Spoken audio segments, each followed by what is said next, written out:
Oi, pessoal, eu sou a professora Cris Furk e hoje no canal Direito com Elas vamos continuar tratando das mudanças trazidas pela Medida Provisória 881 de 2019 ou Projeto de Lei de Conversão 21 de 2019, que trouxe algumas mudanças para o Código Civil de 2002. Em outro encontro, nós falamos da questão da desconsideração da personalidade jurídica, porque a MP da Liberdade Econômica alterou as hipóteses e os requisitos para se consagrar a desconsideração da personalidade jurídica. E uma outra alteração, aliás, uma alteração de grande profundidade que merece um estudo mais aprofundado, diz respeito ao artigo 421 do Código Civil. A redação do artigo 421 até então, até hoje, né, é a seguinte: a liberdade de contratar será exercida em razão e nos limites da função social do contrato. O caput foi alterado e, além disso, surgiu um artigo 421-A.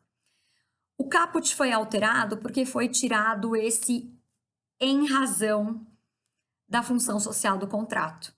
A atual redação, né, que vem aí no projeto de lei de conversão 21 de 2019, vai dizer que a liberdade contratual será exercida nos limites da função social do contrato. Teria sido excluída essa expressão em razão. O parágrafo único, foi inserido um parágrafo único no artigo 421. E eu peço licença para vocês para ler, porque vai dizer o seguinte: nas relações contratuais privadas, prevalecerão o princípio da intervenção mínima e a excepcionalidade da revisão contratual.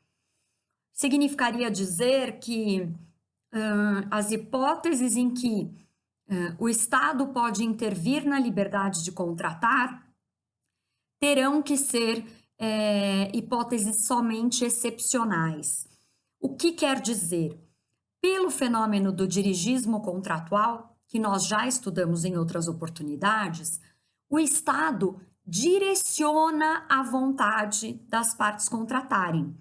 Então, através dos poderes executivo, legislativo e judiciário, o Estado pode interferir na vontade das pessoas contratarem justamente para preservar a função social do contrato, para preservar o equilíbrio contratual. Então, um dos exemplos dessa atuação do Estado seria, por exemplo, quando a ANS determina que planos de saúde A, B e C estão proibidos de comercializar contratos até que se adequem às normas determinadas. Vejam, dizer que essa interferência do Estado será excepcional pode nos conduzir a uma maior hipótese de liberdade contratual, talvez até retrocedendo ao que se verificava no Código Civil de 1916, onde de fato as partes tinham a livre manifestação da vontade, tinham liberdade para contratar. Essa liberdade, no Código Civil de 2002, foi limitada e se determinou que ela seja exercida em razão da função social do contrato, o que agora talvez caia por terra. Essa liberdade econômica pode ter um viés de desequilíbrio contratual, até porque o Poder Judiciário também pode interferir na liberdade de contratar. Vamos imaginar que eu proponha uma ação e que eu queira a decretação da nulidade de uma cláusula contratual abusiva, ou que eu queira a revisão do meu contrato. O parágrafo único do artigo 421 vai nos dizer que a revisão contratual será também excepcional, né?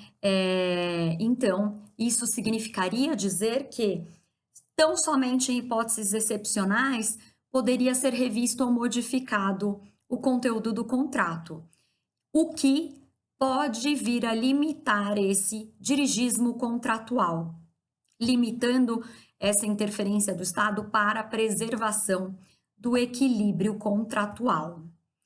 E o 421 ganhou também um 421A. Vou falar só do caput. Numa próxima oportunidade, a gente fala dos incisos seguintes. Mas olhem só.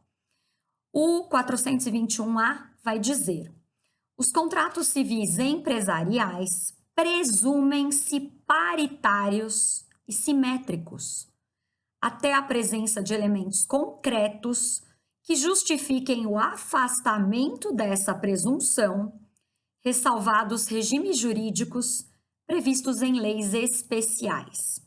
Vejam, eu não posso presumir que os contratos civis e empresariais são todos paritários, até porque o próprio Código Civil tem hipóteses em que faz referência ao contrato de adesão.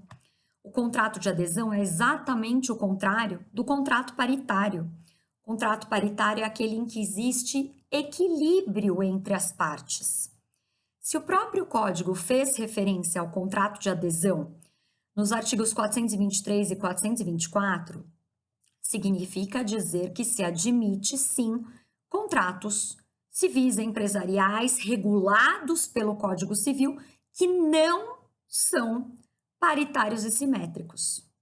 Então, esse 421A nos traria uma presunção que talvez torne muito complicada a demonstração de desequilíbrio contratual, principalmente quando se tratam de contratos de adesão.